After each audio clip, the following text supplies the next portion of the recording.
What is up, and welcome into the Easy Smoke and the GM podcast. I'm your host, Ezra McCann, and I'm joined, as always, by my outstanding co-host.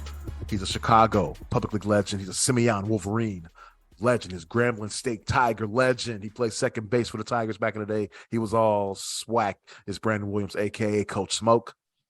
And we got the NFL draft analyst who is in his element now. It is that time of year. It's draft season. Senior Bowl is this week. You can catch all this work at NBCSportsChicago.com. He's Glenn Morgan. He's our GM. Gentlemen, what's going on? How you guys doing? Doing all right. Doing all right. Lots to get to tonight. Wish I could retire like some people and have millions and millions of dollars.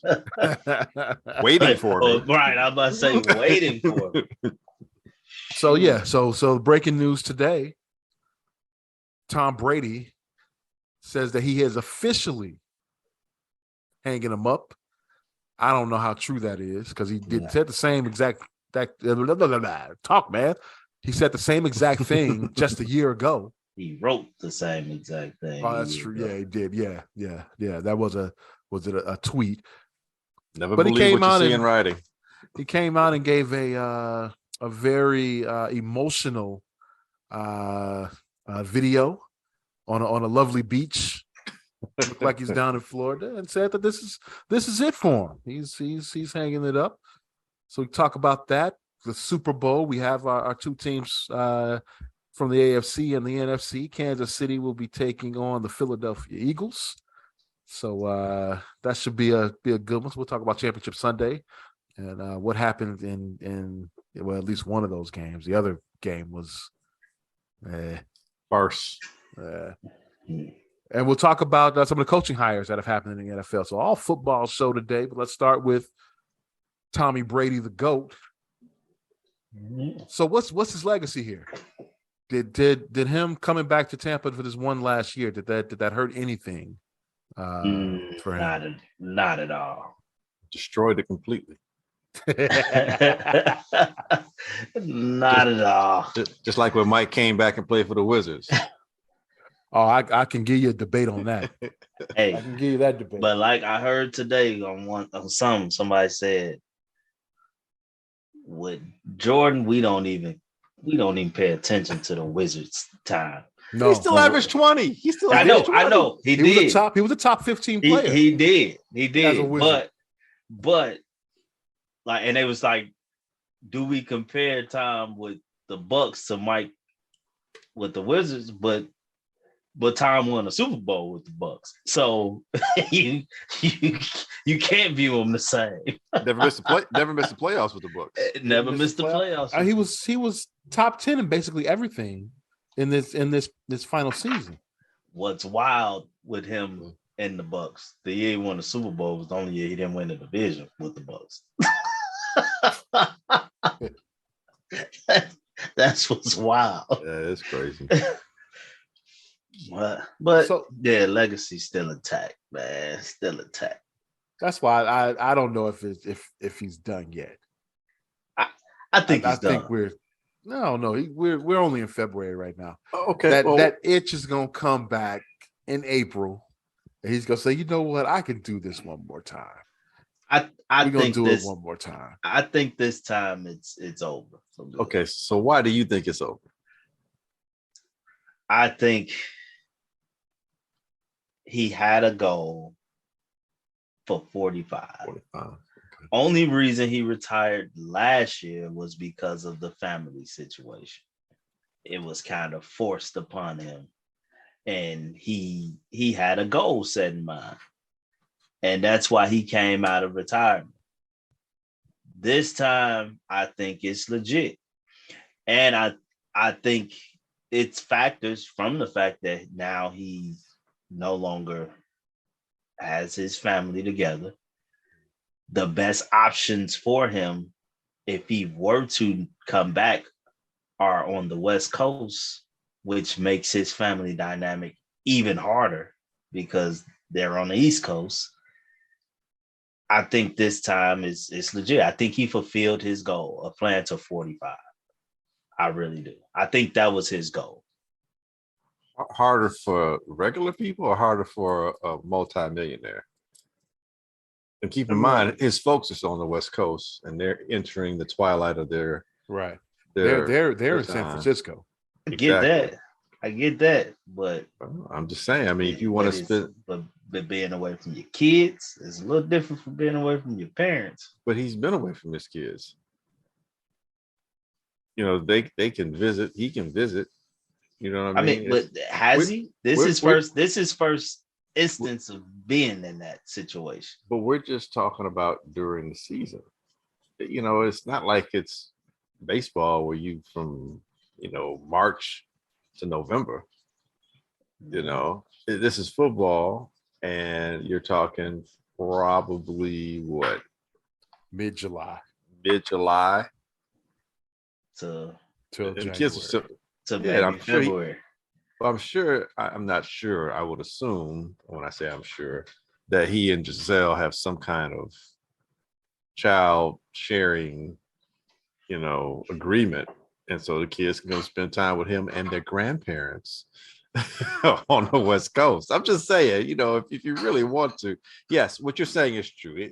It makes it a bit more awkward, and there are a little more hurdles or hoops to jump through, so to speak. And granted, yes, he can afford to make those moves. Yes. And they're not little kids, so they can fly, as well. So he doesn't necessarily have to fly with them there and back. And they have enough money where they can fly private. Yeah, they can go whenever they want to, wherever. And let's be real, it's San Francisco. It's the 49ers. Yes, it's the team he grew up cheering for. Yes. I think if they come calling, I pray tell him no. Come late March. He should do it. He's gonna be like, you know what? I'm not doing nothing right now. No. I'm still doing my TB12 diet. I'm still drinking 4 gallons of water a day. I can do this. I hope he's done for good. I believe he's done for good, and I hope he's done. Why do you hope he's done for good? You don't like watching Tom Brady? You're not American? I'm a huge Tom Brady fan. I'm a big Tom Brady fan, but I just think it's time to go. Well, it was time to go after he won. He should have walked out in the sunset. Yeah, I definitely felt that. He probably should have. If that's the case, he should have left before 2020. And he shouldn't have gone to Tampa. Well, I felt he wanted to prove something. He could win without Bill. So that's why I think the year after he won it in Tampa, he should have walked away then. Well, he should have walked away because here's the thing. You cement your legacy on a lot of fronts. Yes, what you just said, you did it without Bill. You did it. No other person has done something where they've left a team and gone to a completely different team and won a Super Bowl. On top of that, on your way to win a Super Bowl, you beat 2 Hall of Fame quarterbacks on the road, and Drew Brees and Aaron Rodgers. You win, and you do the first time a team has ever won a Super Bowl in their own home. That's the first time that happened. It happened the following year too, but you did it first. On top of all that, you managed this enormous accomplishment and these great feats in a COVID conflicted situation. I mean, how are you going to practice with guys you can't even practice with because of COVID rules and protocols and so on and so forth with a completely new team? That is unprecedented, dude. No one's ever going to recreate something like that. Hopefully, there's never a pandemic, so you have to have that situation. I don't want to live that again. but for the most part, just going to a new team, new players, and it's a new system, new coordinator. Everything is new conference, and you come in and you figure it out mid-season, and then none of that. But be quite honest, Mahomes is more likely going to the Hall of Fame too if he stays healthy. So your last 3 games, you beat Hall of Fame quarterbacks. I mean, dude, that's the time to go out in the sunset. So, but since you didn't, now you kind of get that chance to try and do it again. And the NFC is still not a super strong conference. The NFC West is not strong at all. No, it's completely falling apart, and it can't get up. And you've got the best defense in the NFL. You've got quality receivers, a hellified running game with some depth, a way better offensive line, and a coach that can coach someone that doesn't move, because we saw when he had Matt Ryan going to the Super Bowl. And like you said, you're back in San Francisco, it's your hometown, and you could do something that nobody's ever done, won 3 Super Bowls with 3 different teams, and be the main catalyst as to that reason for that Super Bowl having been won. And you can't let your last game be a loss to the Cowboys. Not the Dak Prescott and the Cowboys. You can't let that happen. So I think he's coming back. I think so too. I think it's going to Frisco. That's what I think. I think it's over. I think it's over. I mean, I get it. By him doing what he did last year, it's until the season begins, it's going to be that question in everybody's mind. Like, he's probably going to come back. But I just think this time I think he's going to truly sit out. I think it's over with. Now, will I be shocked if I'm wrong? Nah, I wouldn't be shocked. Wouldn't be shocked at all. Right. But I hope I'm right here. Just stop. Just it's over. It's over, Tom. Now here's something. I think this sort of shakes things up in the Bears' favor. Yes. Yeah. With other teams that may be looking for veteran quarterbacks, the top guys off the board, if he is retired, truly retired, that opens up things with the Raiders. I think it opens up things with possibly Seattle. Panthers. And not that Panthers, yeah. Not that you want to, go that far down. Tampa. Yeah. Not that you want to go that far down, because I think the Raiders are at 7. Raiders are 7. Panthers are at 9. Tampa made the playoffs. They're even further. 19. Yeah.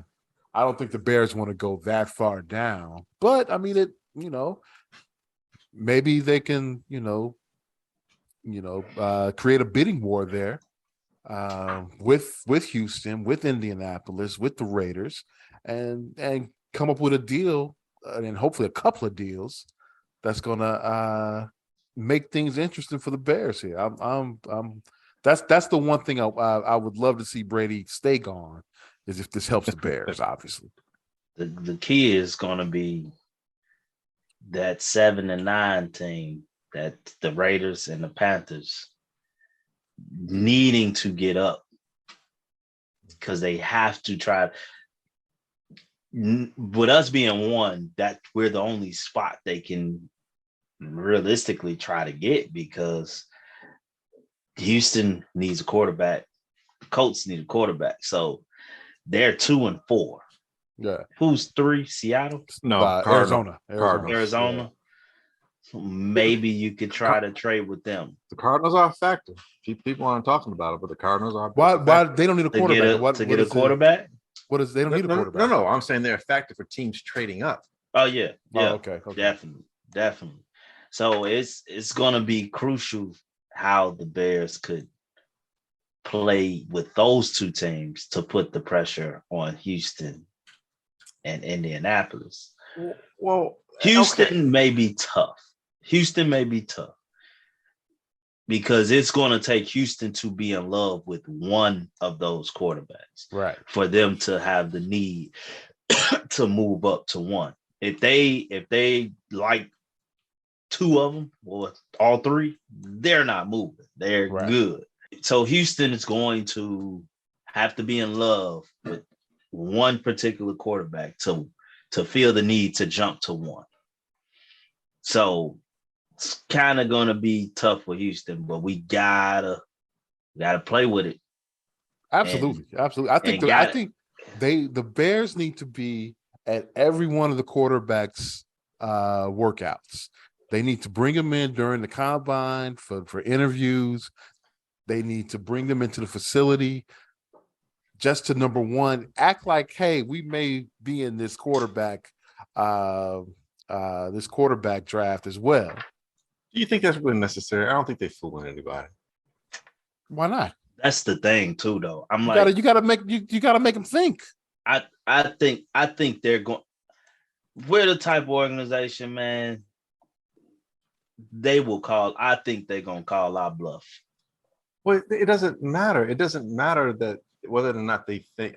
And the way I see it, when you get down to brass tacks, it doesn't really matter if they think we're going to draft a quarterback or not, because it's not us so much that they have to worry about taking. It's the other teams that want the number one spot. That's the thing. That's why I say that 7 and 9 is crucial. It's those crucial. two teams. Well, Because Indy can't afford to let one of those two teams possibly throw us a Raiders offer us Devontae in the 7 for the 1. You get what I'm saying? The Colts, the Raiders can't afford that. The Colts can't afford us doing that. So who at 9, Carolina offer us? Who's that? Elijah Moore? Who is the receiver? DJ Moore. I was DJ Moore or the defensive guy that they wasn't trying to give up last year. Who was the defensive guy they wasn't trying to give up?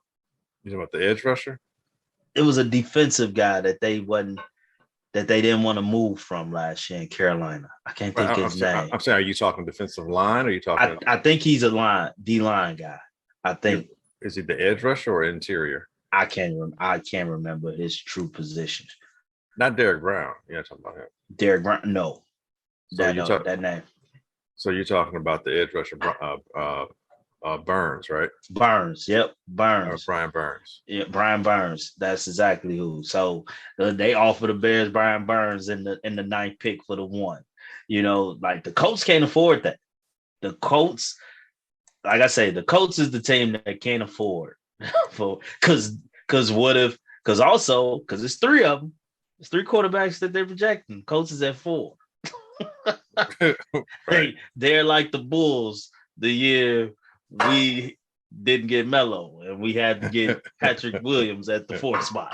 That's how the Colts are right now. What if Seattle? What if Carolina and the Raiders managed to get 1 and 3? 1, 2, and 3, yeah. Because so the Colts is the ones that's why that's always the one everybody talking about, because it's 2 spots that's ahead of them that could be trade partners with other teams. So yeah.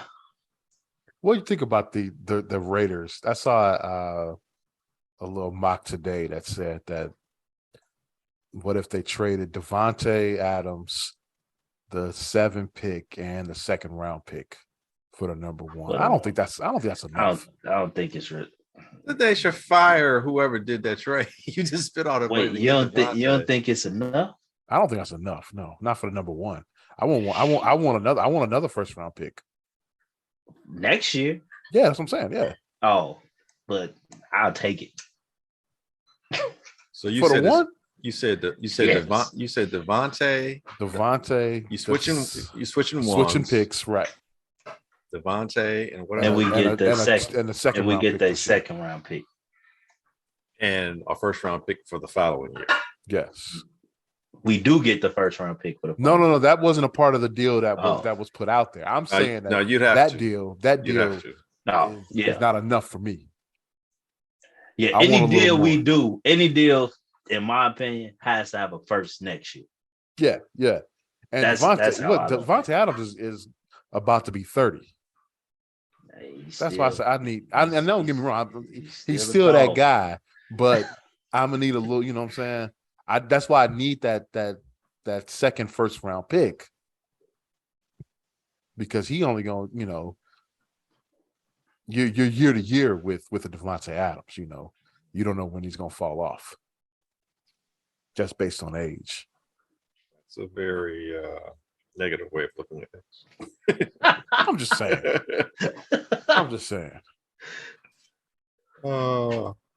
Hey, did you guys see Pat Mahomes Sr. was on The Score and with Parkins and Spiegels, and they asked him how real was Patrick Mahomes being drafted by the Bears, how real was that?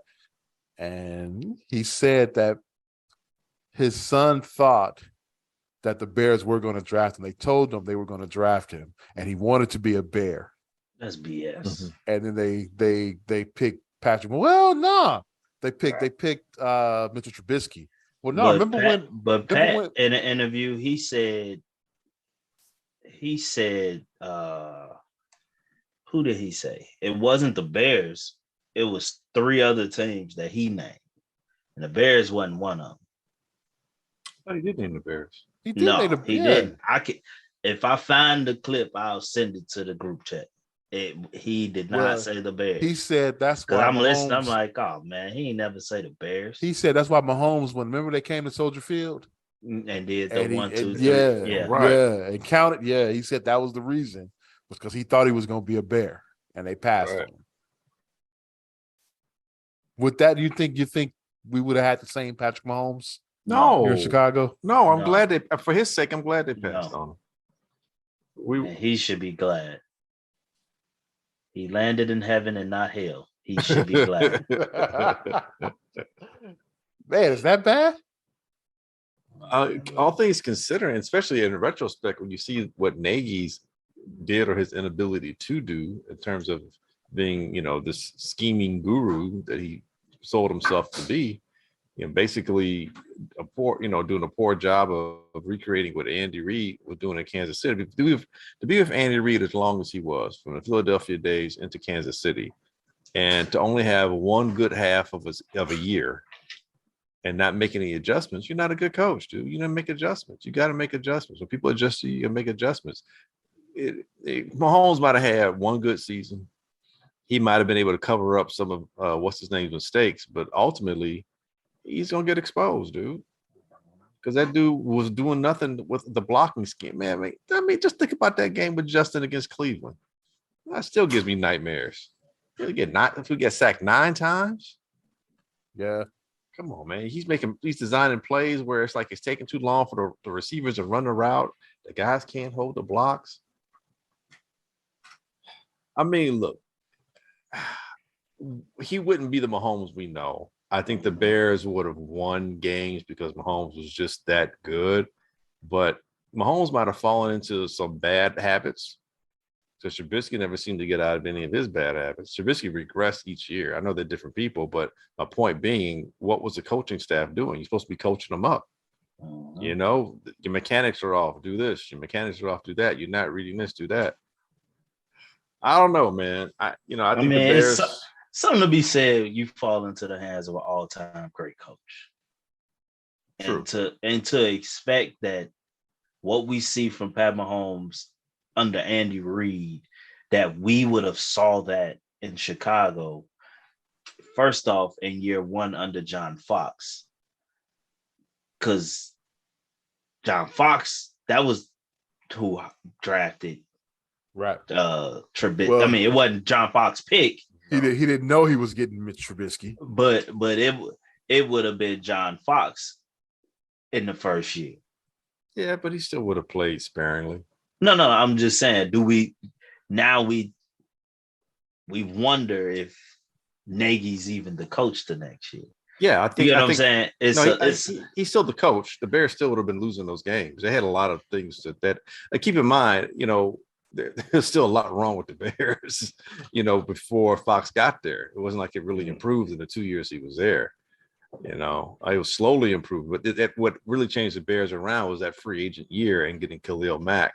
Yeah. And getting, the receiver from Jacksonville, and also getting the receiver from Atlanta, getting the tight end. Robinson and what was my man's name? Gabriel. Taylor Gabriel, yeah. Right. Mm-hmm. Right. So getting Gabriel, Robinson, getting the tight end. I can't remember his name, from Philadelphia. I think he was like their third tight end in Philadelphia. And also an offensive lineman, I think they picked up as well. And Khalil Mack. It was like those were significant upgrades prior to. So I think Mahomes still would have been dealing with throwing to bad receivers. But it would have been, again, to go back to, he went to a stable situation. He would have been year 1, one coach, year 2, new system. Like he hasn't had to go through that in Kansas City. It's been one system. If Mitchell Trubisky can come off what it was a 12-4 season or 13-3 season, I'm pretty sure Mahomes, we probably wouldn't have lost to the Giants. We probably wouldn't have lost to Miami. Probably would have lost to Green Bay. It might have been 15-1. Probably wouldn't have lost to the Eagles. I'm saying. Yeah, and probably wouldn't have lost to the Eagles. Yeah. I get it, but it's a lot different. And who's the quarterback coach down there right now? Man, he ain't doing shit. I'm just saying. You know what? That you mentioned that. It jogged my memory. I know now why Eric Bieniemy is not a head coach in the NFL. Why is that?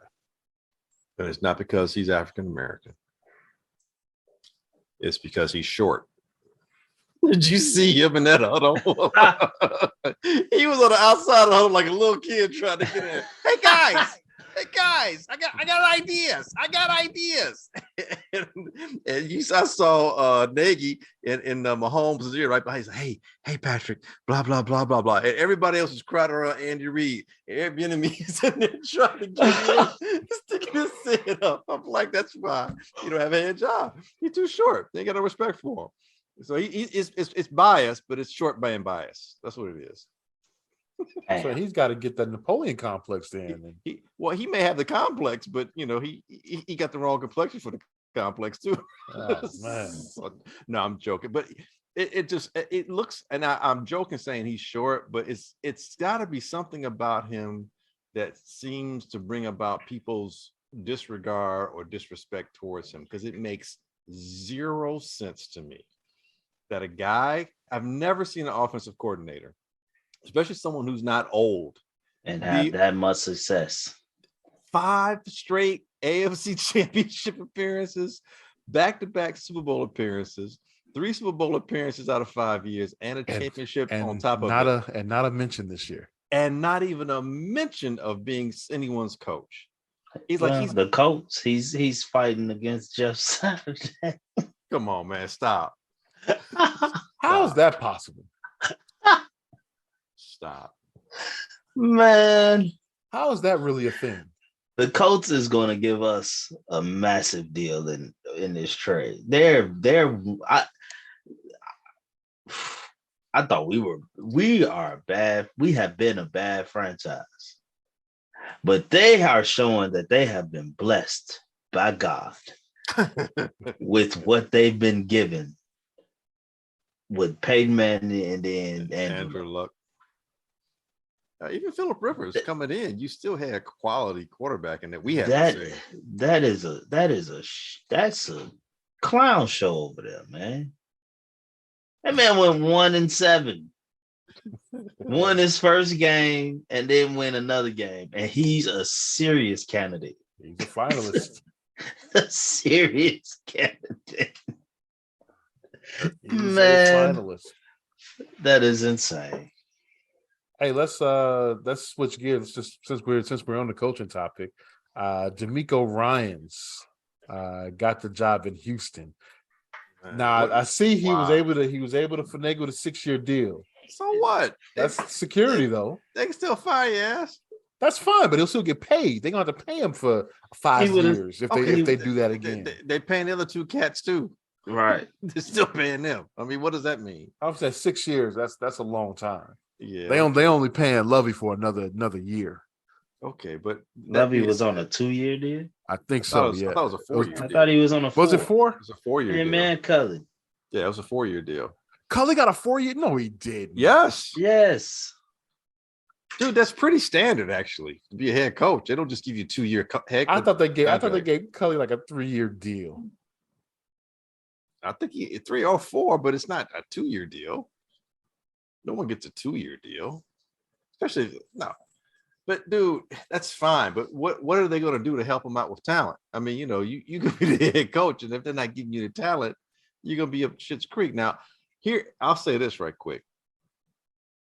I don't know how much influence DeMeco is going to have with the GM in terms of who they draft, what quarterback they draft, but I have my speculations that he's going to say, I don't want somebody 6 foot nothing weighing 180 nothing. because I just came from a situation where 3 quarterbacks just went down for the season. Now, all those injuries took them out for the season. What's the guy? Purdy may or may not be back in time for the regular season. We'll see. We don't know. That's a serious injury. And what's his name? Trey Lance's ankle. I think he said he'll be back. And Garoppolo, I ain't heard what happened to him or any. He'll definitely be back, but the question is, will he be back as a 49? Right. Well, no, understood that. But what I'm saying is all those injuries were season-ending injuries. Yeah. And so if I'm Ryans, I'm like, you know what? I know Bryce Young. Josh Johnson. Right. Yeah. I know Bryce may be a good leader and he can throw, but he don't have a big arm and he's not very big. Give me the 6'3", 215 kid from Ohio State. I can see him saying that. Conversely, or in addition to, the Panthers' new head coach, retread, Frank Reich, is like, look, I just came in a situation where all I got was broken quarterbacks. Yeah. Don't give me no broken quarterbacks. Give me a quarterback I can break in.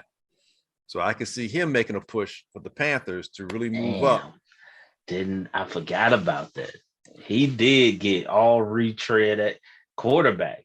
Mm-hmm. Wow. Retread in a not good retread in Carson Wentz that really put him on that collision course towards getting fired because they should have made the playoffs last year. Wow. So stop giving me broken quarterbacks. Give me a quarterback I can break in. And I can see the Panthers really being the team that the Colts really need to watch out for, because if there's anybody Frank Reich probably wants to screw over, it would be the Colts. Yeah. You know. So Ryans, I think Houston's in a great spot. They can be like, hey, if we get Bryce Young, if they take CJ and we get Bryce, I can live with that because we have 12 picks in the first round. We can protect him and build around him and get him some more 12 weapons. Picks in the first round. I mean, not first round. Sorry, 12 picks for the draft. Excuse me. I'm about to say, whoa. Yeah, 12 picks overall. My bad. And 2 picks in the first round. 12 picks overall. Or if CJ's taken first, or Bryce Young is taken first, they can get CJ in the same situation as well. So I don't think Houston has to move as much, but those other teams, damn. And you just really made the Bears and the Indy deal might be even more realistic now. It's possible. I mean, because I didn't even think about the fact that if it's somebody that wants to screw them, it will be Frank Reich and the Panthers. Yeah, because Darnold's unrestricted free agent. Mayfield's gone. Pete Tucker is like, PJ Walker. I'm sorry. I'm thinking basketball. PJ Walker is like, and the kid from Ole Miss, who's a rookie this year, he didn't even really get any tick. Coral. Real quick, while we on Carolina coaching, that's bullshit. That's some BS, right? That's major bullshit. Yes, and he's probably never going to be a head coach in the NFL because he has a lawsuit against him, right? Yeah.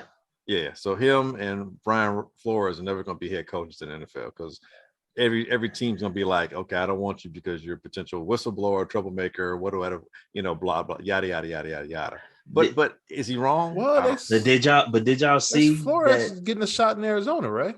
He got an interview for the Cardinals job. Yeah. I didn't say he was never get interviewed. I said, but did y'all?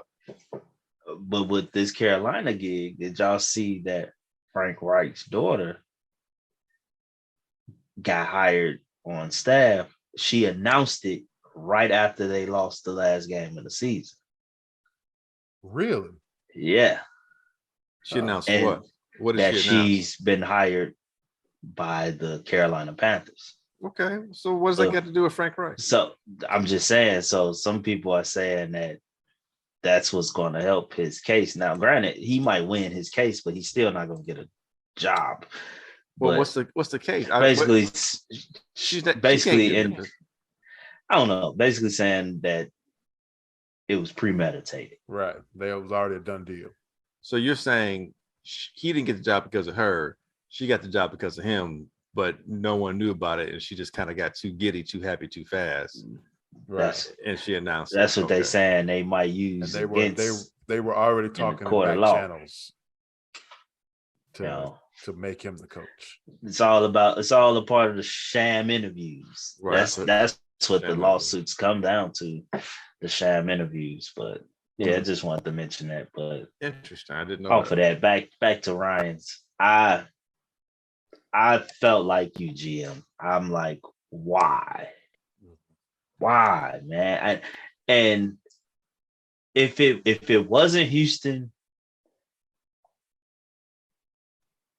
with all Houston has as far as draft capital, all that stuff, 6-year deal, all that is like, man, that's amazing.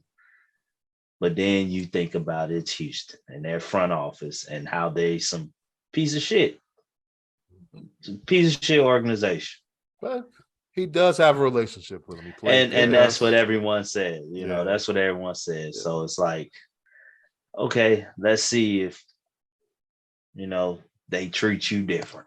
The other coaches did have, by the way, I looked it up. They did have 4-year deals. Yeah, it's pretty standard. Yeah. You know, it's crazy because Ryan's, you know, before JJ Watts, Ryan was a defensive face of the franchise, you know, organizationally speaking. And he played at Alabama, so he's a Southern guy. But Luffy's from Texas, and they still treated a Texas native son like that. This is just like I don't know, man. I was shocked. I did not think anybody. I didn't think a person of color would even give Houston a time of day based on what happened to Cully and Luffy Smith. But just to trust them, that's just like I just don't trust what you all are saying. You know, not so much to punish them, but it's like I just don't trust you. And it seemed like, you know, when they said they were interviewing him, I'm like, yeah, okay, he's just going through the process to get practice. He's gonna go to Arizona or somebody else. And he took that deal. Man, it's like he couldn't take it quick enough. Well, they say Denver offered him first. Oh, really? And he turned them down. Huh. Poor Denver, man. Speaking of Denver. Poor Denver. Are they poor? Well, they don't have no first round picks for, you know, the next millennium. I think they got swindled. That new management don't know what it's doing, huh? I think he's listening to the media. The media has driven every decision Denver has made. I get Sean Payton is a very good coach. I think he's overrated. Is he worth a first round pick? Sean Payton is overrated. I'm with you. As much as they talk about Mike McCarthy on national television, they are the same coach. Dude. Everyone wants to give Payton all this credit for what he did in New Orleans. Yeah, the NFL gifted the city of New Orleans a Super Bowl after Katrina. That was in 2009. It was in 2009. What have they done since? Lost a lot of games at home in the playoffs. Exactly. They made the playoffs. They did win some divisions. Man, I don't care about that. Mike McCarthy was winning divisions. He's winning divisions.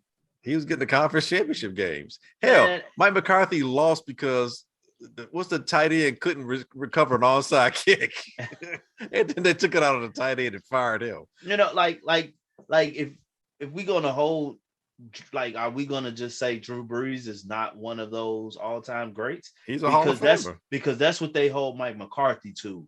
Oh, he had Aaron Rodgers. Why didn't he win more? Well, Sean Payton had Drew Brees. Then y'all want to throw the excuse after y'all smacked Brady twice in the regular season. Then in the big game, when it mattered most, y'all failed. I don't want to hear about Drew Brees' deficiencies at that point because his deficiencies didn't matter when y'all was smacking their ass in the regular season. Man, dude is overrated, man. Overrated. Overrated. Some of those losses, like that horrible playoff loss, everyone points to the pass interference that wasn't called. They should never have been in that situation to begin with. He was making some boneheaded decisions that cost that team field position and cost them possession of the ball. It's like, dude, run the ball. You got Alvin Kamara. Why do you keep passing the ball? Why? You got the lead. Why are you passing the ball? What's going on here? He has had some. You lost to the Vikings. Come on, man. At home. Stop. Stop. And just to keep it on task, because everybody was saying if Mike McCarthy lost to the Bucks this year, being that they was an under 500 division winner, he needs to get fired. Let's not forget who did that first. Sean Payton. Remember, went beast mode on them. They were 7-9 that year, and they beat the New Orleans Saints. That's right. 22. Like, Sean Payton's resume is fraud. He's fraud, man. It's a lot of look. He's a good offensive coordinator. He's a good offensive mind. I get that. As a head coach, I'm with you, dude. I'm like, what is the difference between him and Mike McCarthy? They're the same cat. And Mike, actually, you could argue Mike McCarthy actually had more playoff success. He'd been to like 2 or 3 conference, finals. And come on, man. That when it just proves when they like you, they gonna push for you. And that's what Denver's falling for. They paid Russ before you even played the game. And now you just gave up even more capital to get a coach. Have a decade. He had a success. resume. I get it. I get that, but it was a new situation. When you broke the bank for him. Yeah, but he was on a Hall of Fame track.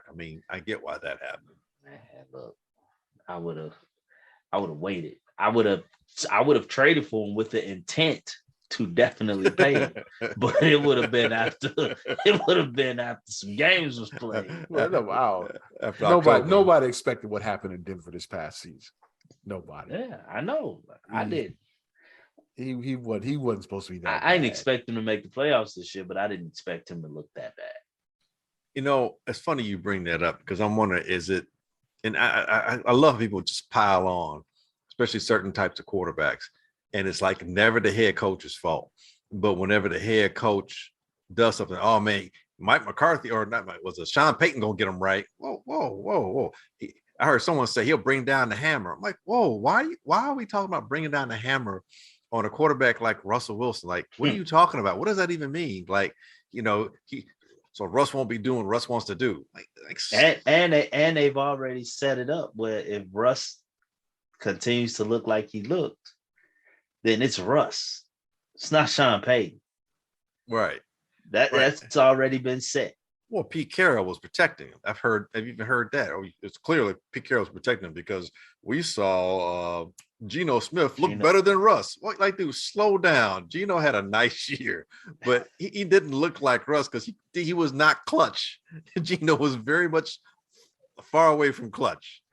He had some nice games, but when you put the screws to Geno, he kind of fell apart. And it's like, guy has one bad year. He had a bad year the year before. Yeah, he had a broken thumb or he had something wrong with his hand the year before. It's like, come on, man. It's like, Patrick Mahomes. And this is Orlovsky. Heard him last week.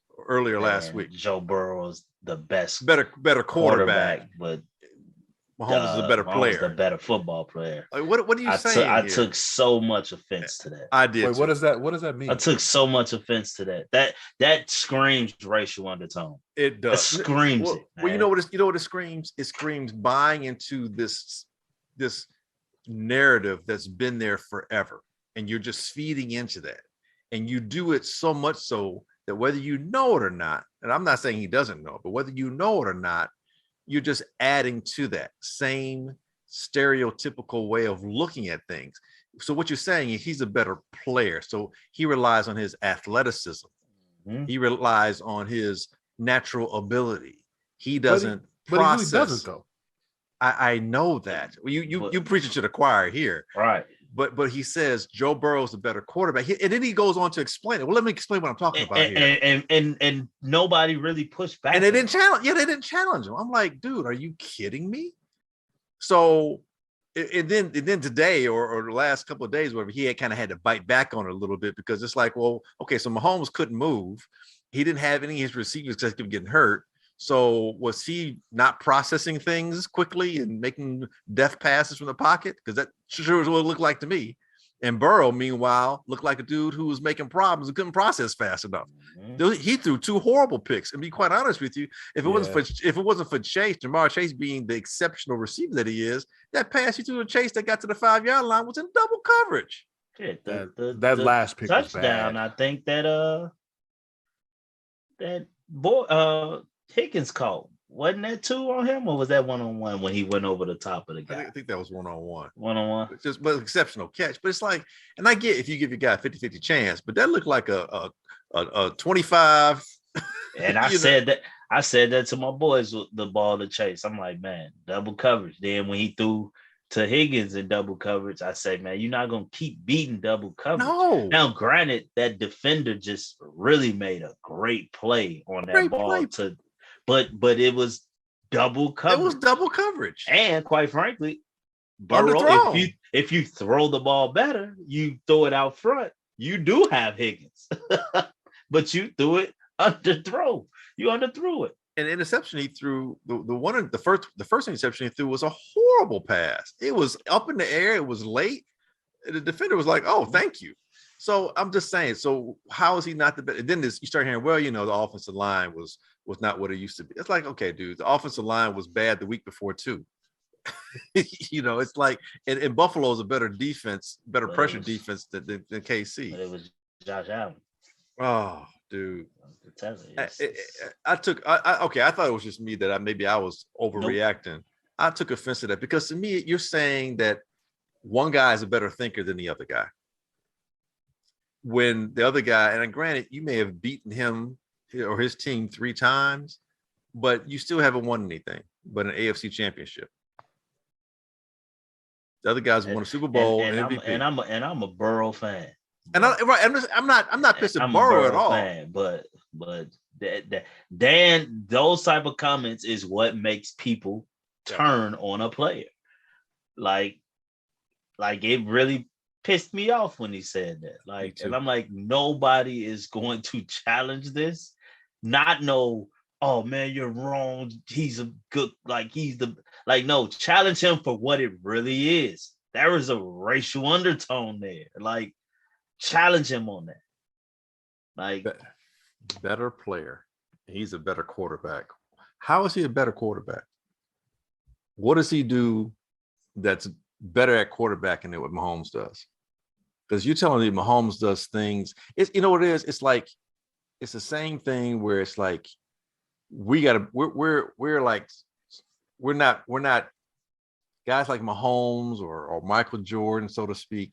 You're exceptional. You're Superman. I don't want to use the phrase that comes with that, but you make it so that you become non-human. You're supernatural. That's what it is. You like something supernatural about you. Like, really, dude? No. So because it's not because you think, it's not because you process well. It's not because so it's either the coach is making you, or you're just some kind of super freak of a person. Meanwhile, the other guy is hardworking. He does everything conventional. He's smart. He's savvy. Same stuff that Tom Brady over the years you would hear. It's like, okay, dude, but so Warren Moon didn't process stuff. No, okay. It's like what the our guy from the offensive coordinator from Tampa Bay. They got fired. Leftwich gets fired. Okay, so all of a sudden now it was just Brady. Leftwich didn't do anything. Keeping in mind that Leftwich had, when he had James Winston, he still led the league in passing yards and was, I think, top 2 or top 3 in touchdowns. Now the interceptions, was kind of on Winston as well, but it wasn't like Brady came into a situation and Leftwich wasn't already good at coordinating passing. And I know why. I'm guessing why the Jets did what they did, but Leftwich, I haven't heard his name in the mix for anything. Hackett got fired with one of the worst offenses in football. Yes. And he got hired in no time. In no time. And like, I can't be mad at the Chargers picking up Kellen Moore because at least the Cowboys score. Right. They had a good offense. Score points. He just make dumbhead decisions at points in the game with his play calls. That's like, dude, why y'all doing that? But his offense shows that it can produce. And it produced without Prescott. It produced with Cooper Rush or whatever that dude's name is. Like, so Hackett destroyed Russell's career. Right. Hey, let's get this guy. He out here dangling the possibility of getting Aaron Rodgers on franchises, and they just going for it. Like, because if you don't land Aaron Rodgers, you think he's going to help fix Zach Wilson? Apparently. No, you know what? It's because Hackett's was it Hackett or Haslett? Hackett's offense. Russell doesn't perform in that type of offense. He has to do off platform and off schedule. But Zach Wilson, he's a more on schedule traditional. No, y'all think he is because of what y'all think he is, but that's not what he's been in college. If you look at what he's been in college, he was an off platform guy. He was not a structured guy. You try to put him in structure, he struggles. So Hackett's is going to have the same problem, just younger and more knuckleheaded than what he had to deal with Russell. Because Russell at least was like, "Look, man, this is what I do." Oh man, and that's why dude has a lawsuit, dude. And it's just the NFL is so hypocritical, man. It's frustrating at times. It's hard sometimes when to really think about enjoying the league when you see all this BS flying around you and the way players are talked about and assessed. There's no, the rhymes and reasons only matter to justify whatever it is you're trying to say. It's not because it's actual factual based, a lot of times. It's just, I'm going to say this now, and then I'm going to change it later when the situation changes so it can fit my narrative.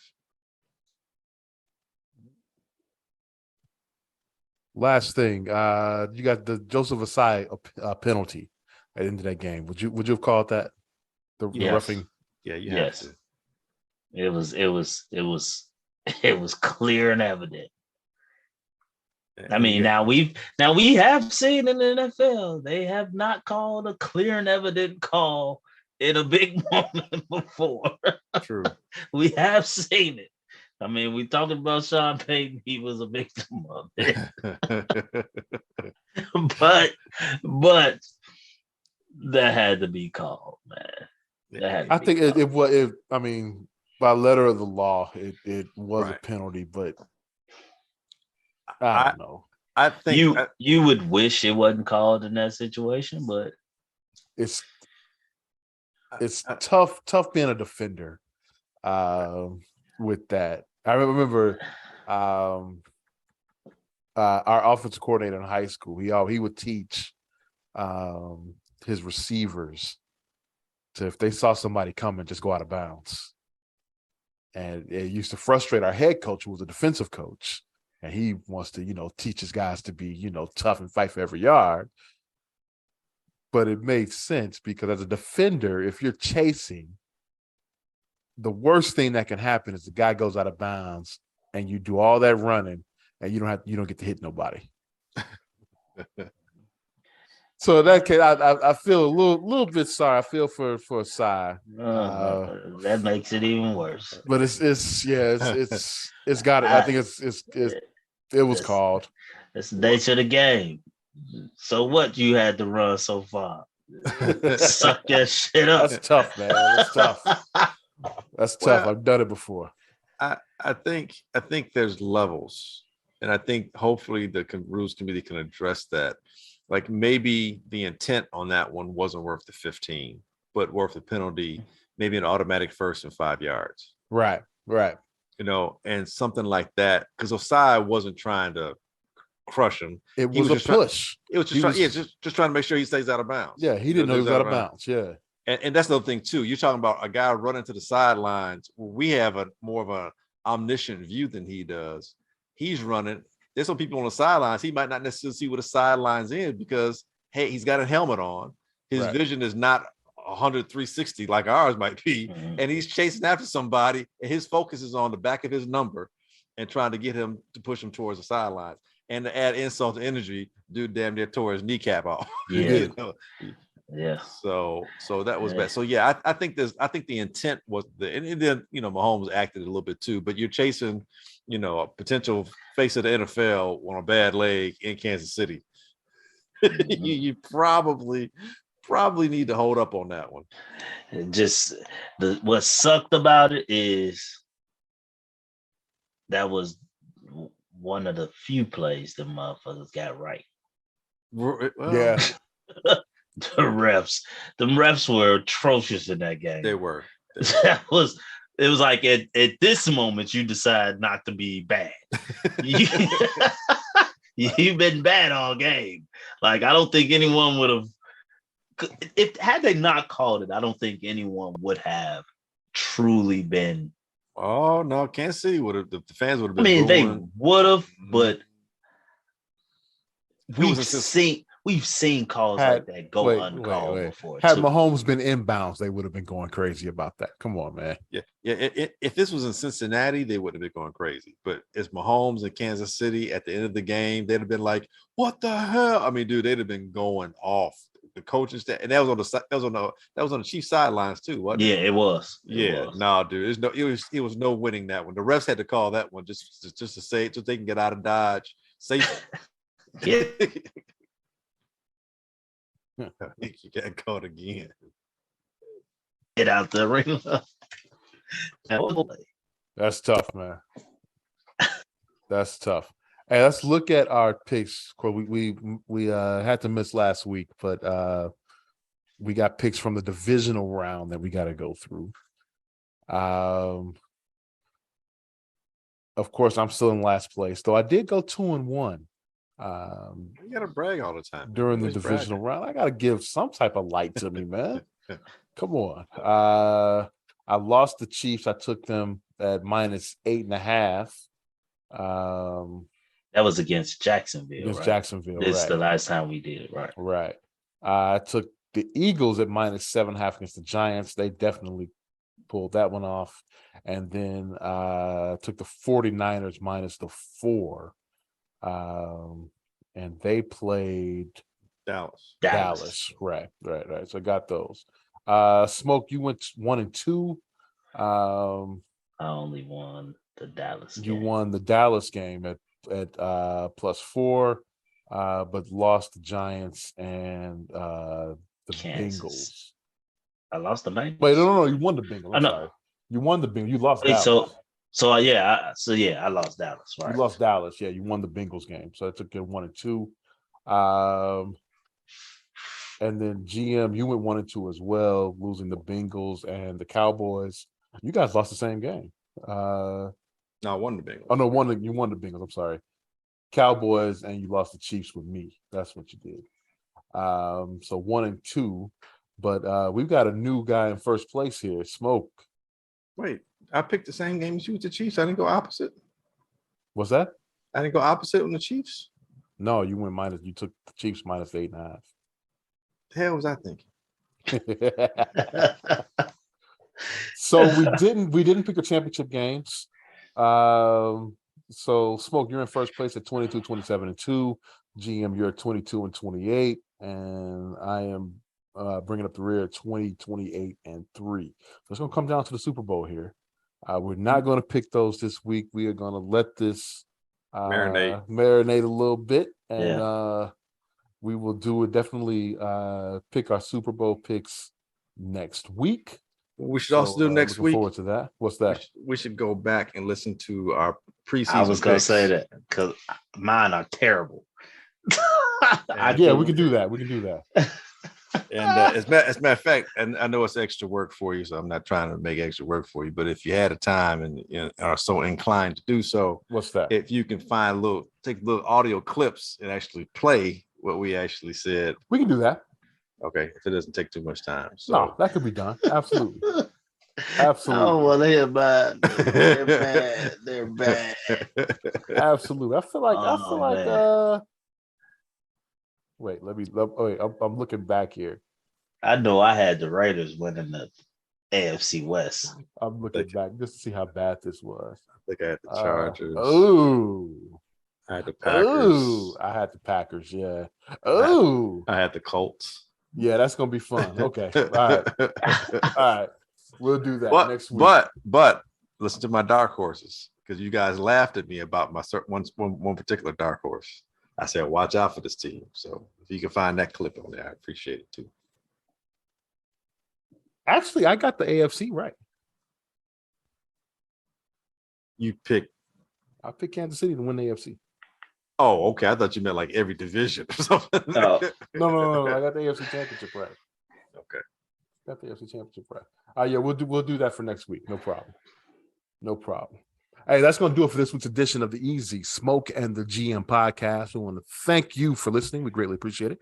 You can catch our podcast at Apple Podcasts, Google, Stitcher, Spotify, iHeartRadio, Amazon, or wherever you find your favorite podcast. You can also catch us at hp53productions.com.